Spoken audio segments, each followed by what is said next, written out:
Amados hermanos de la Iglesia Adventista del Séptimo Día, creyentes de la verdad presente, de nueva cuenta estamos delante de ustedes para completar el estudio en esta quinta parte, la grande multitud de Apocalipsis 7:9. Por medio de este medio estamos delante de ustedes con la ayuda de nuestro Dios y su Espíritu Santo. Deseamos que nuestro Señor nos ayude y nos acompañe para culminar este estudio. Dios bendiga a cada uno de ustedes. Vamos a leer en Jeremías.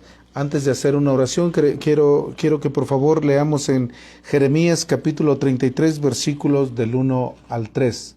La palabra del Señor dice, para meditar y hacer una oración de esta manera.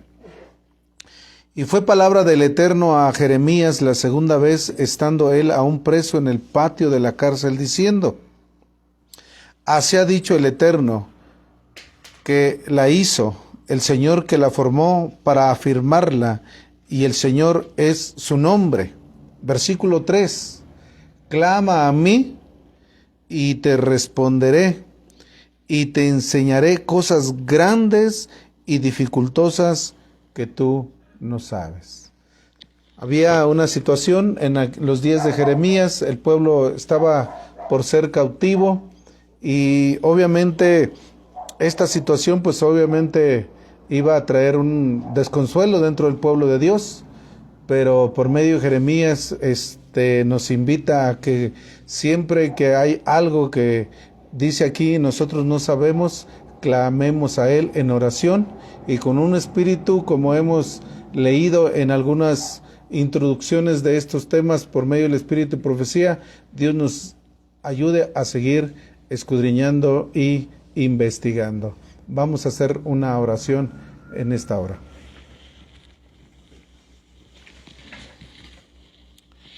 Amante Padre Celestial, muchísimas gracias porque usted es bueno y porque su misericordia es para siempre. De nueva cuenta, estamos, Señor, con el deseo y el ánimo de seguir escudriñando su verdad, su palabra y, Señor, caminar y crecer y ser ayudados por usted para que nuestra experiencia cada vez sea más semejante al modelo divino. Muchísimas gracias por esta hora, por cada oyente de este tema, Señor, por cada aquellos que por medio de esta plataforma puedan ser invitados a escudriñar, Padre, su palabra. Gracias, bendiga los tiempos que nos han tocado vivir, bendiga el tiempo también que nos acercamos para que el fuerte clamor sea pregonado y esta grande multitud pueda venir de toda nación, tribu, lengua y pueblo. Muchísimas gracias, acompáñenos, le rogamos en el dulce nombre de nuestro Señor Jesús. Amén, Señor. Amén.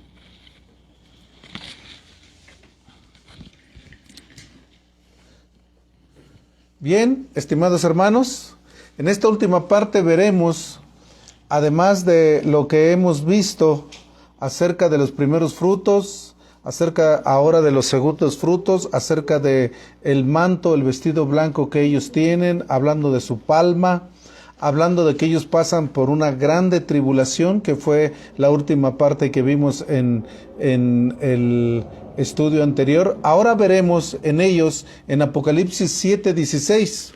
Apocalipsis 7:16 dice que ellos viven, ¿verdad? Estamos tratando de ver o de entender o comprender que ellos no son resucitados o que ellos no están presentes en el cielo cuando son invitados o sellados, sino dice que ellos, en el versículo 16, capítulo 7 del 9 al 17, es la parte que corresponde a la incontable muchedumbre de redimidos. Los versículos del 1 al 8 del capítulo 7 tiene que ver con los 144,000 de las tribus, de las 12 tribus de Israel.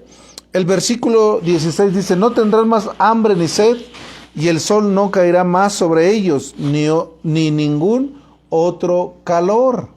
Entonces, podemos ver o estamos viendo que ellos Dice, no tienen hambre, no tienen sed, y el sol no caerá más sobre ellos, ni ningún otro calor.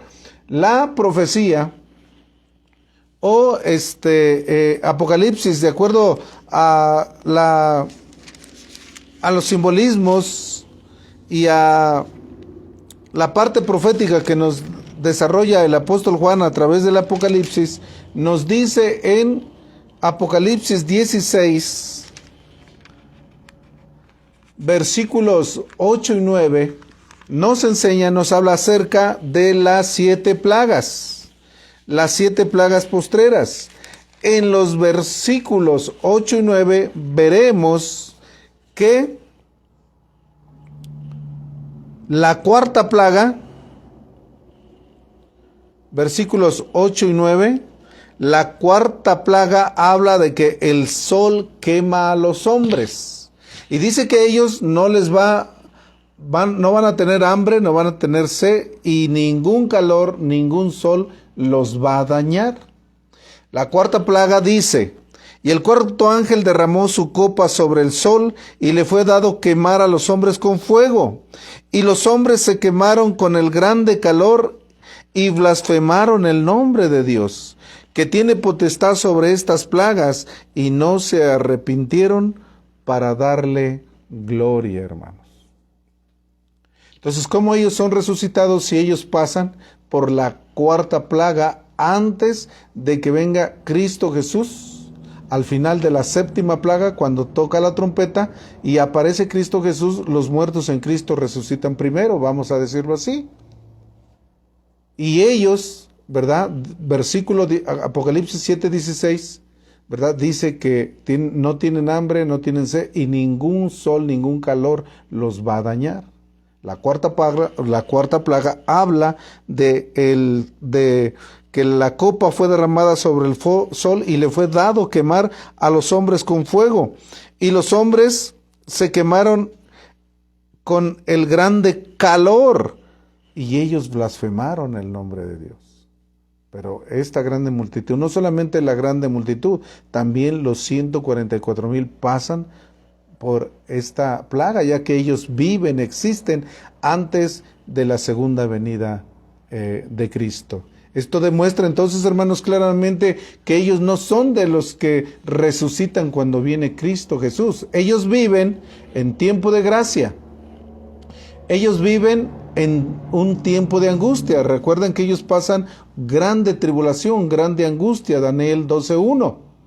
Y ellos viven durante las plagas, estimados hermanos. Entonces, veremos ahora, para continuar con nuestro tema, que entonces ellos, antes de la segunda venida de Cristo, serán, ¿verdad?, el último grupo de salvos, el último grupo de redimidos de parte de nuestro Señor, de parte de nuestro Padre Celestial, que da oportunidad durante este periodo para traer a estos redimidos. Consejos para los maestros, padres y alumnos, o también se llama consejos para los maestros solamente. Tal vez alguno de ustedes tenga la versión de consejos para los maestros. Hay algunos que tienen esta biblioteca, ahí se llama Consejo para los Maestros, Padres y Alumnos, página 517, 518. Vamos a ver que en el último periodo de gracia que el Señor nos da para la salvación de la iglesia y también el mundo, la sierva del Señor expresa estas palabras. 517 y 518 de consejos para los maestros, padres y alumnos. Vamos a corroborar si es la misma página en consejos para los maestros. Página 517 y 518. La inspiración dice de esta manera: vosotros sois la luz del mundo, declara Cristo.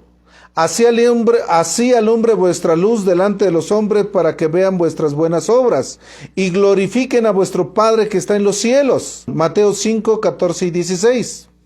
En estos últimos días, la obra de Dios en la tierra ha de reflejar la luz que trajo Cristo al mundo. Esta luz ha de disipar las densas tinieblas de los siglos. Hombres y mujeres que están en las tinieblas del paganismo deben de ser alcanzados por quienes estaban ante una condición similar de ignorancia, pero que recibieron el conocimiento de la verdad de la palabra de Dios. Estas naciones paganas aceptarán ávidamente la instrucción que se les ha de dar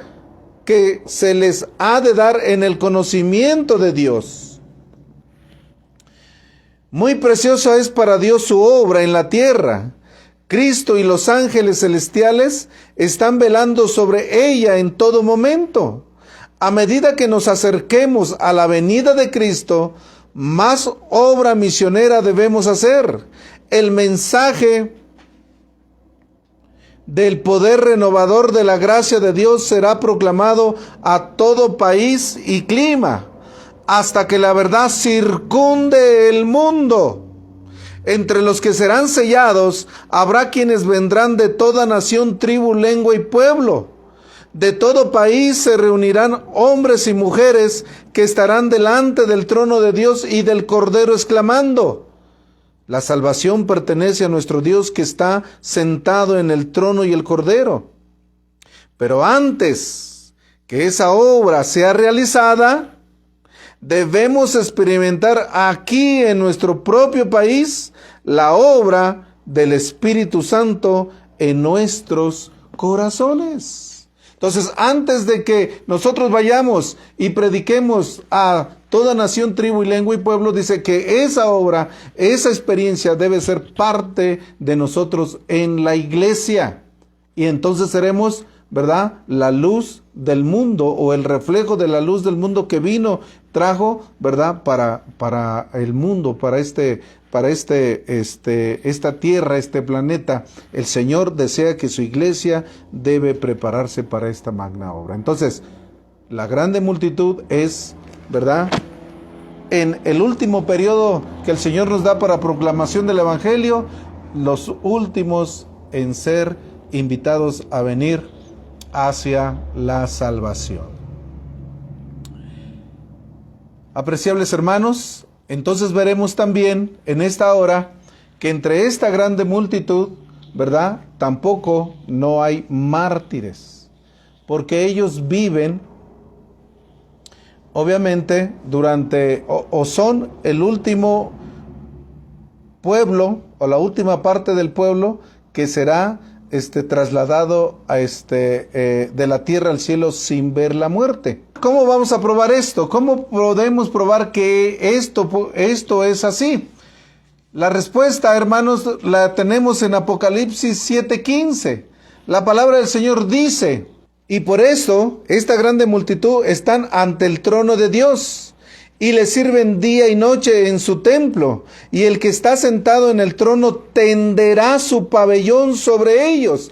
Hay otras versiones de la palabra de Dios que dice que tenderá o establecerá su tabernáculo sobre de ellos, o su pabellón. ¿Qué es un pabellón? En lugares de calor extremo, en la noche, para poder dormir de los mosquitos, de los zancudos, mucha gente tiene alrededor de su cama, del techo hacia la cama, una especie de red alrededor de ella para poder dormir tranquilo de esos mosquitos. Y en algunos lugares a ese implemento que cubre desde el techo hacia la cama se le llama pabellón, que obviamente puede ser un símbolo de protección.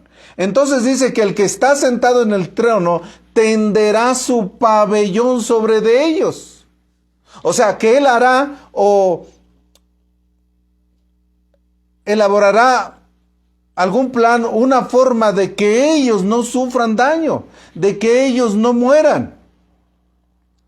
Si ellos estuvieran en el cielo, ¿para qué necesitarían esa tienda, ese lugar, ese pabellón para ser protegidos o ser defendidos? Sin duda, hermanos, entonces probaremos que ese pabellón, ¿verdad?, representa su presencia o es la protección de Dios para que nadie les haga daño. Vamos a ver en Conflicto de los Siglos, página 692. Conflicto de los Siglos, página 692, dice de esta manera: hay algo que nosotros vamos a aprender en esta hora. Una diferencia entre la grande tribulación que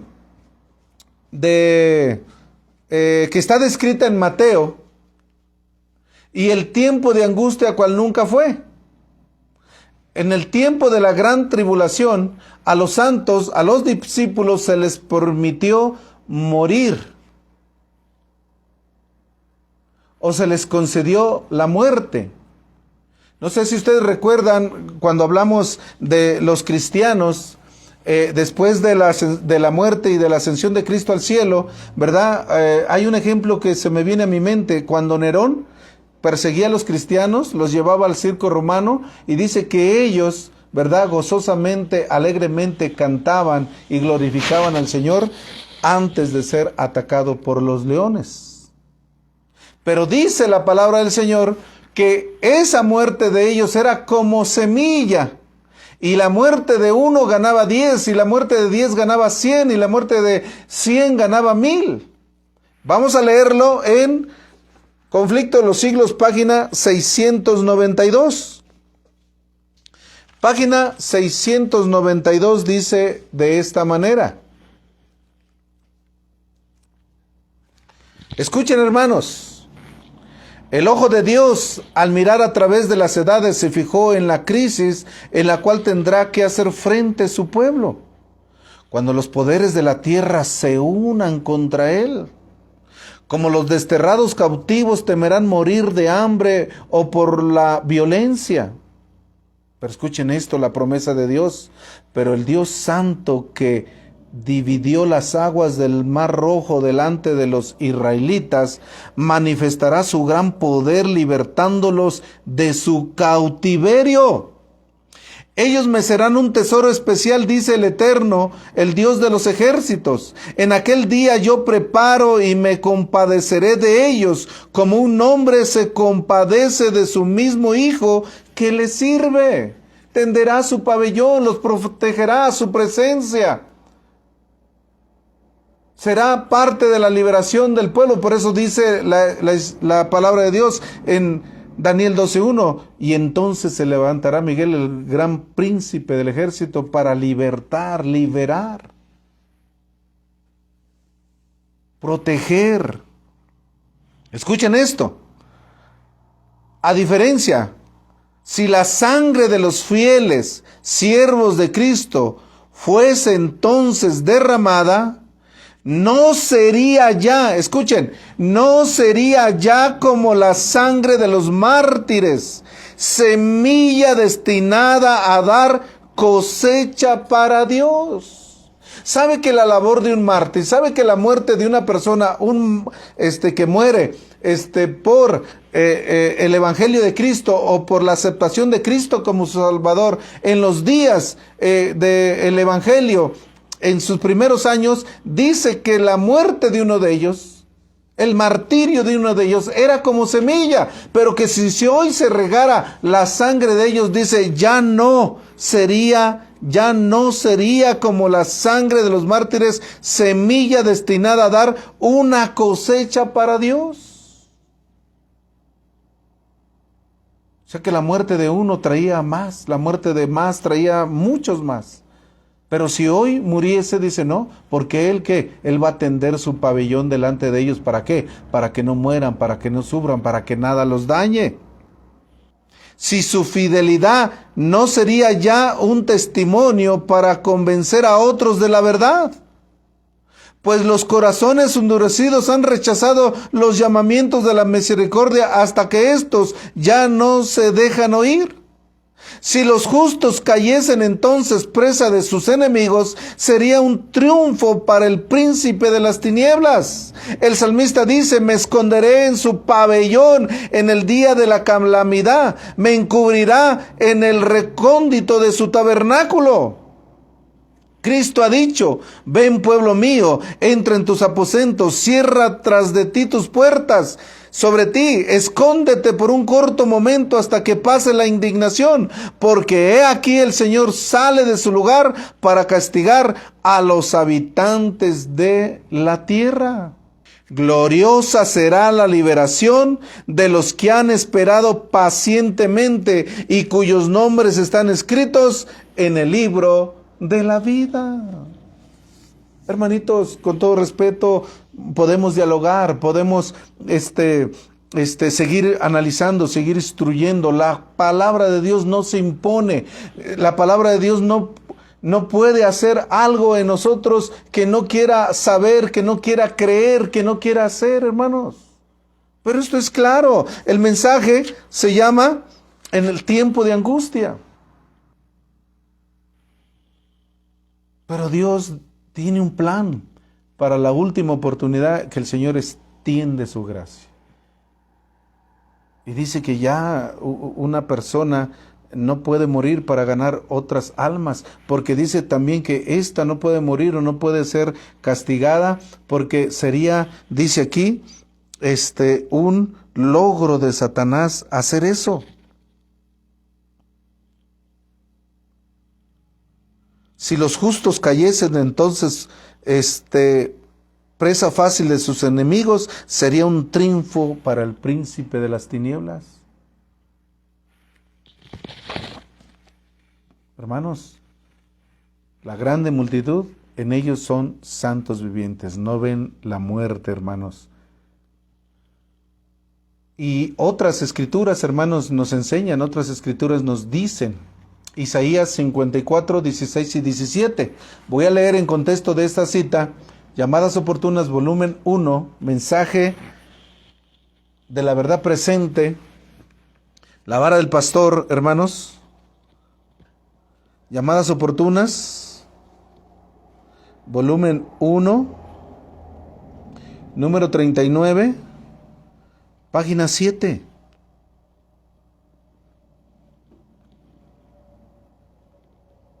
Otro profeta nos enseña estas cosas.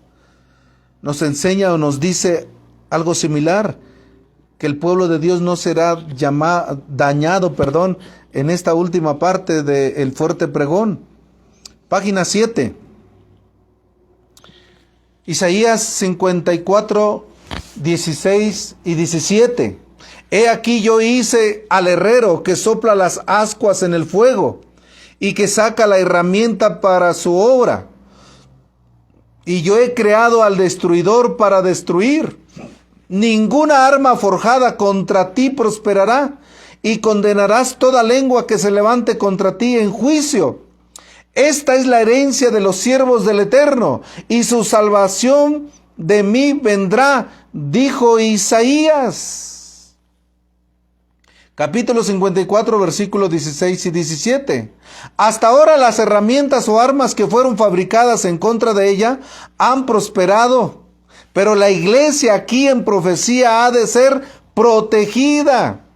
Y estando completamente en las manos de Dios, a todo aquel que se levante en juicio contra ella, será condenado por ella en verdad y justicia. Así nuestra existencia y el éxito en la obra de Dios no es por más tiempo un misterio. Claramente la profecía señala que muchos se levantan contra nosotros. Ninguno ha prosperado y ninguno prosperará, hermanos. No tengamos miedo para ser sellados, no tengamos miedo para proclamar su mensaje, porque nunca nadie ha prosperado en contra del pueblo de Dios, fiel pueblo de Dios. Dios creó al herrero y al destruidor para destruir. Es también capaz de crear paz y seguridad. El espíritu de profecía lo recalca, hermanos, de esta manera. Primeros Escritos, página 284. Miren lo que dice. Cuando los santos salieron de las villas y ciudades, los persiguieron los malvados con intento de matarlos. Pero las espadas levantadas contra el pueblo de Dios se quebraron y cayeron tan inofensivas como briznas de paja. Los ángeles de Dios escudaron a los santos, cuyos clamores elevados día y noche en súplica de liberación habían llegado ante el Señor. En el tiempo de angustia, en el tiempo de tribulación, las naciones airadas querrán ir en contra de ellos, y dice que las espadas se blindarán. Cayeron tan inofensivas como briznas de paja. ¿Se imaginan qué milagro, hermanos? Ser atacado, querer ser sometido, y ya no va a poder ser posible eso.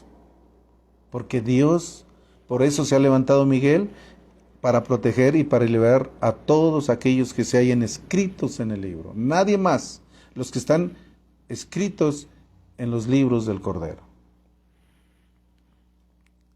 Dice, Testimonios para la Iglesia, tomo 5. Testimonios para la Iglesia, tomo 5. Página 567. Testimonios para la Iglesia, tomo 5, página 567. Escuche esta hermosa promesa de parte de nuestro Señor por la pluma inspirada. Apreciables hermanos, 567. Dice: Dios ha bendecido a sus hijos, que guardan sus mandamientos, y las mentiras que hayan de arrastrar no harán sino fortalecer a los que defienden con firmeza la fe una vez dada a los santos. Pero si los que profesan ser depositarios de la ley de Dios vienen a ser transgresores de su ley, el Señor les retirará, escuchen hermanos, el Señor les retirará su cuidado protector, y muchos caerán por la perversidad y la licencia. Los que abandonemos, los que nos dejemos de crecer en esa experiencia en Cristo Jesús, dice que el Señor va a quitar su cuidado protector. Pero en los fieles dice que Él va a tender un pabellón, lo leímos en Apocalipsis 7:15. Escuchen esto. Pero si los suyos permanecen separados y distintos del mundo, como linaje que hace justicia, Dios será su defensa, y no habrá armas forjadas contra ellos que prosperen. ¿Se imagina una espada? Y esto de acuerdo al espíritu de profecía en su tiempo, pero ¿se imagina armas más sofisticadas? No, hermanos, no progresarán en contra de sus fieles, estimados hermanos. Por eso dice que aquellos que están delante del trono, hermanos, el Señor tenderá su pabellón, su presencia de ellos lo protegerá. La lección es clara, dice Llamadas Oportunas, volumen 1, número 39, página 8 del mensaje de verdad presente en los escritos de la vara del pastor. La lección es clara. La iglesia está saliendo de un periodo y está entrando a otro. Está en el amanecer de un nuevo día. Ahora su gloria ha de manifestarse, su gran obra terminada, y todos sus hijos, una gran multitud salvada. En lugar de que sus enemigos triunfen sobre ella, ella triunfa sobre ellos. Y ya que la iglesia como un todo aquí está representada por ambos, madre e hijos, deberíamos saber que parte de la iglesia está representada por la madre, y por la madre la iglesia, la cual parte, hermanos, por los hijos. Entonces, hay dos cosechas, primeros frutos y segundos frutos. La grande multitud representada por los hijos, y los 144,000 representada por la madre. Tratado 15. Quiero leer para reafirmar que la experiencia, Tratado 15, página 60. En el Tratado 15 de la verdad presente reafirma lo que hemos leído en el Espíritu, Profecía y la Biblia. Seguridad, pabellón, liberación. Vamos a ver en el Tratado 15, página 60.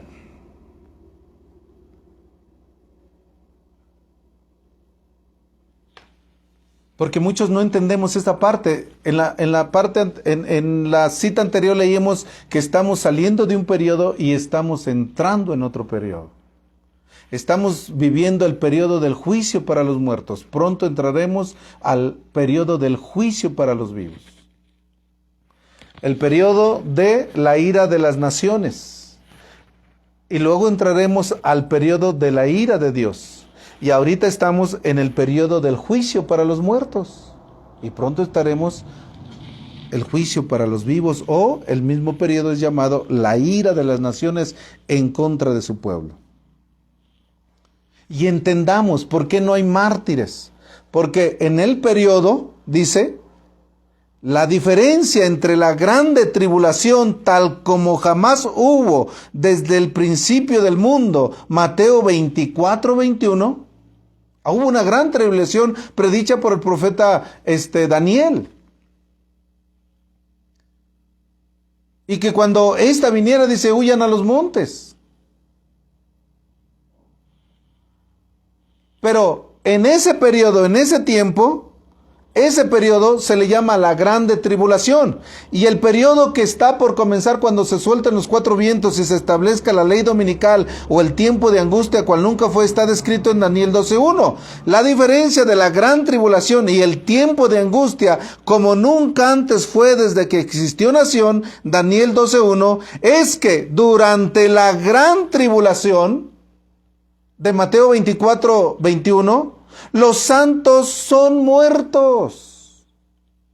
¿Se acuerdan ustedes que decían que la inspiración dice y la historia dice que hacían caminos con antorchas encendidas y que eran los cuerpos de los cristianos rociados con aceite y los prendían como fuego y servían como camino en aquellos días?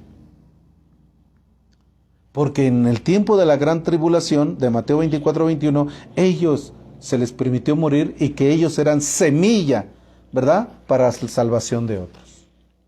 Pero hoy, en el tiempo de angustia, dice, ya su sangre no será como semilla. ¿Por qué, hermanos? Porque dice, mientras que en el tiempo de angustia, Daniel 12:1, los santos, ellos son liberados. Liberados. ¿Quiénes? Todos los que se encuentren en el libro de la vida, los 144,000, la gran multitud y toda la hueste de redimidos resucitados. Apreciables hermanos, ¿qué más evidencia necesitamos para ver que la grande multitud de Apocalipsis 7, del 9 al 16, no son ni los santos resucitados, no son mártires, ni tampoco todos los redimidos desde Adán hasta nuestros días, sino el último grupo de santos salvos entre los vivientes de todo el mundo durante el fuerte clamor? Que el Señor nos bendiga, hermanos. Que podamos disfrutar estas 5 partes con atención, que leamos las citas, que nos llamen, que nos pregunten si hay alguna confusión, si hay más luz acerca de alguna cita, de algún texto de la Biblia. Comuníquese al teléfono que va a aparecer o que aparece en esta plataforma. Llámenos, no se prejuicie, que nada intervenga la oportunidad de escudriñar la palabra de Dios. Si hay luz, si hay verdad en esto, amén, y sigamos como dijo Pablo. Retengamos lo bueno, lo que sea edificando para la salvación. ante esta multitud de ideas, de doctrinas acerca de este tema, por lo menos en mí, hace mucho tiempo, o para algunos de nuestros hermanos, decir que si no era de los 144,000, por lo menos uno de lo grande, el último de la grande multitud, quedó desarraigada, hermanos. Que Dios nos bendiga. Oremos, ¿verdad? Para que nuestro Dios sea quien realmente pueda obrar ese querer por el hacer, por su buena voluntad. La fe viene por el oír y el oír por su palabra. Romanos 10:17. Oremos.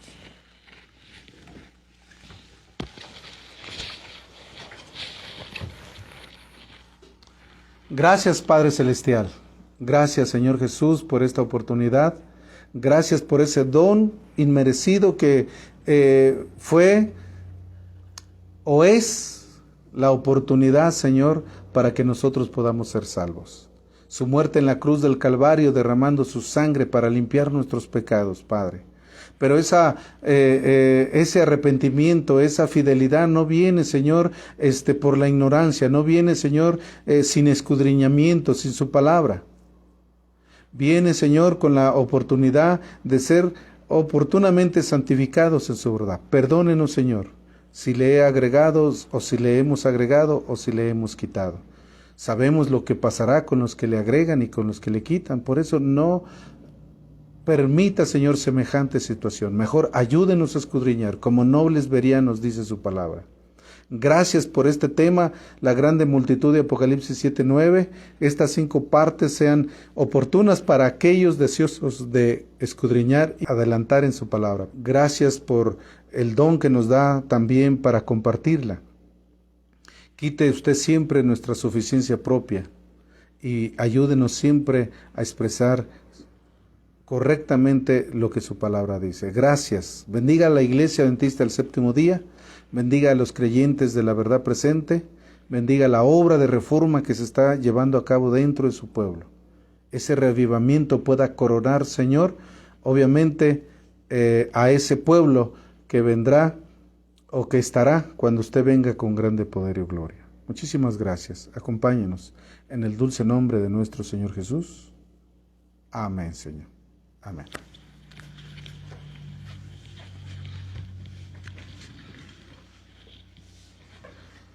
Gracias a todos los oyentes. Dios los bendiga. Que la gracia de nuestro Señor Jesús los acompañe.